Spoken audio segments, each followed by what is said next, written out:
Hello, Mr. and classmates. This video is about an interview that I'm going to do with the specialist in dermatology Zamorano, Quispe, PhD Quispe.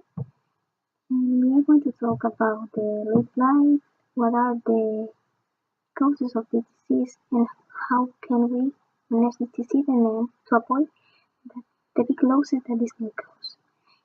But first of all, to understand all the terms and all the things that we are going to say in the interview, I'm going to do an introduction about the situation and about the late blight.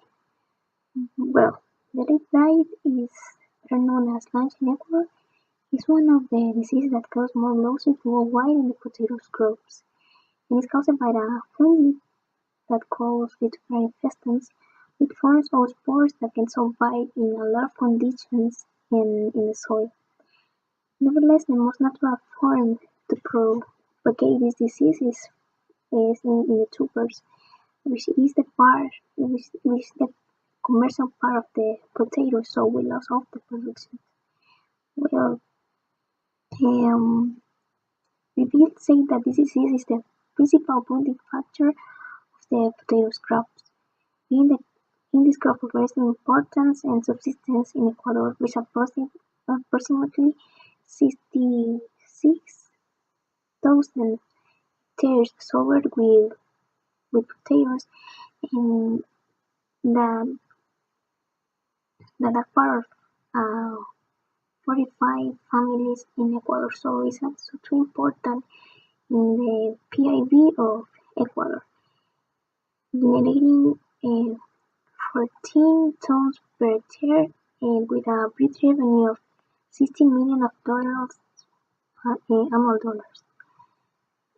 According to the Hernán Lucero, the potato crop productions in the southern region of Ecuador decreased in 40% for the Phytophthora infestans, and for the regions of this disease, and cause the migration of the people of the sun because they don't have the necessary resources to avoid it and to have a better crop.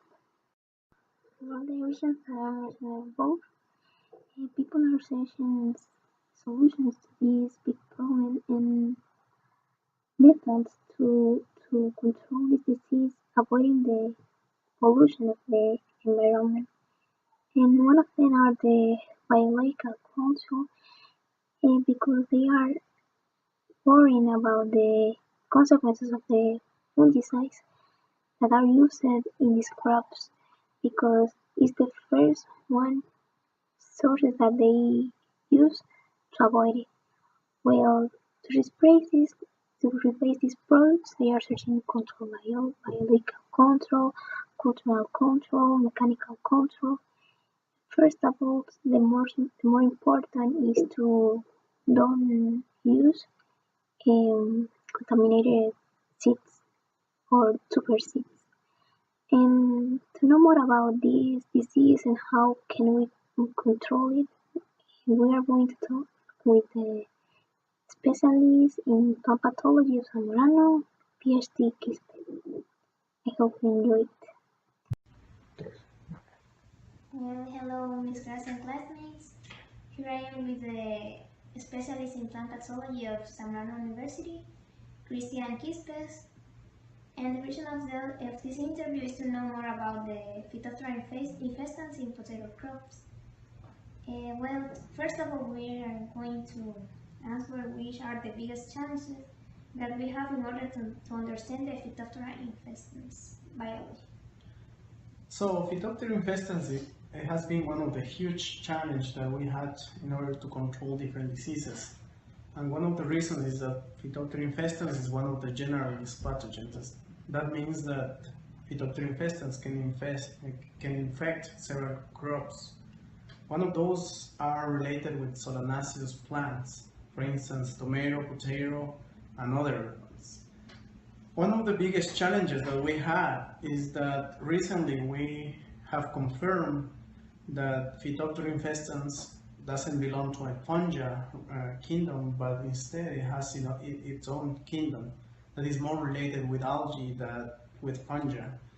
So probably that was one of the reasons why we have so many challenges in order to understand the biology of Phytophthora infestans, as well as how we can control it. Well, but what are the difference between these two kingdoms? Yeah, so Phytophthora infestans actually belongs to the kingdom Planta, so it's more like an algae.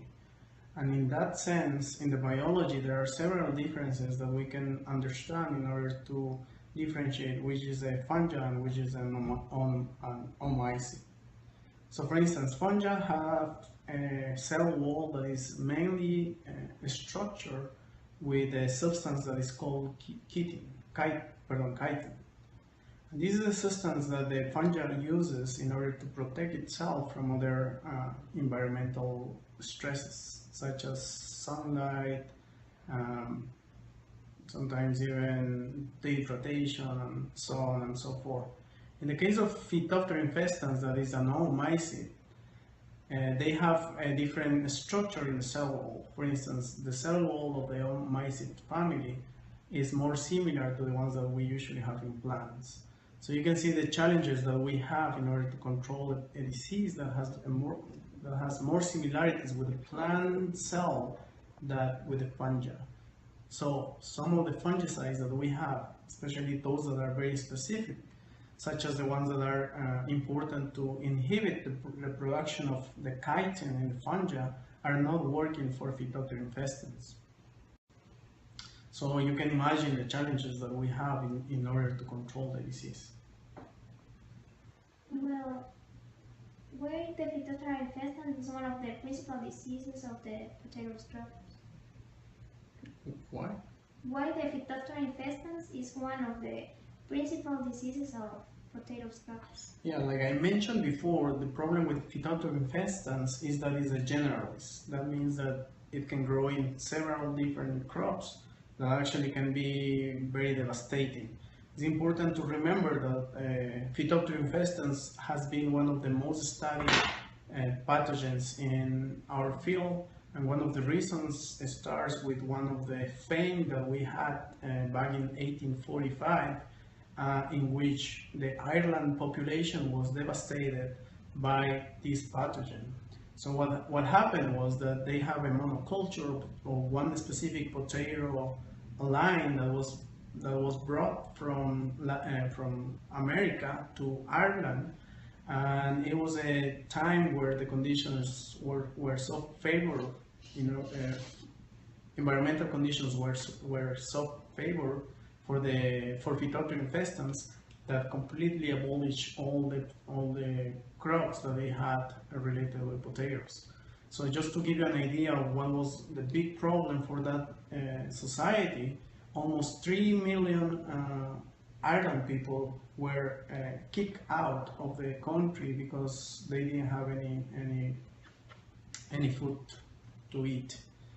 Most of that migration happened around those years, and you can go to the US and you can see that there is a lot of population of Ireland that still remember those big effects that this pathogen had.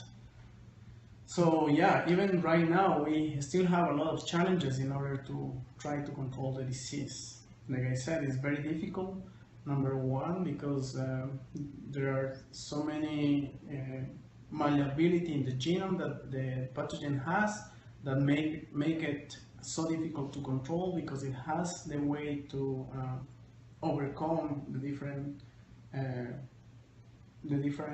strategies that we have implemented to abolish the disease. Well, as you say, this pathogen attacks a lot of crops. But what are the conditions that make that these pathogens develop in a lot? Well, we have to remember that all diseases related with plants have to be faced in terms of three different necessities. One is you need to have a good environment in order for the pathogen to be very virulent as well as to the host to be susceptible. And the other one is a pathogen that has to be very virulent and a host that has to be susceptible. When we talk about monocultures, basically what we're doing is that having just one genetic pool makes us very vulnerable to any kind of diseases. So if you adapt the environmental conditions that it will be favorable for the pathogen to develop, we can have the same devastating effects that we had back in 1848. So in order to try to avoid the problem, what we need to have is a strategy that will allow us to have a clean system from the first day that you put the plants in the environment are perfect for the pathogen to progress. You will have a devastating problem. Answering your question, one of the biggest challenges that we have is that Phytophthora infestans, it doesn't matter which tissue it will face, it will be able to progress and develop diseases. And that means as well the production of some structures that the oomycetes needs in order to infect other plants. Well, and if the pathogen attacks the crop, what are the biggest losses that we can have in potato crops? Yeah, there are several ways that you can imagine the losses. For instance, if Phytophthora infestans starts during the period where the tubers are being formed, what you will have are that the vegetables are really small. The other problem that you can have is that Phytophthora infestans also infest the potato itself. So when you cut the potato, you can see that the amount of nutrients that you can get from that vegetable are diminished. So you can go from having potatoes of bad quality up to no potatoes because of the damages that you can have with Phytophthora infestans. So we lost all the production. Well, if the infestation is very severe, as the example that I give you that happened in Ireland, yeah, you can lose all the crop.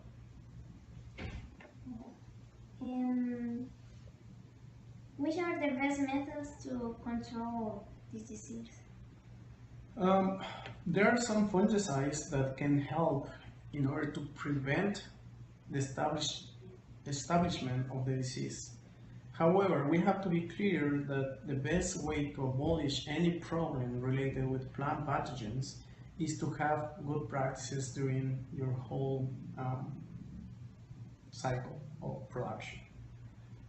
So basically having clean seeds, having a good soil, having good practices during your harvest time, etc., even your storage can help you to decrease your vulnerability to have this kind of diseases. However, if the conditions are very good, even with your best practices, if the conditions are good for the developing of the disease, even if you have good practices, you probably will end up having a lot of losses. How effective are the fungicides?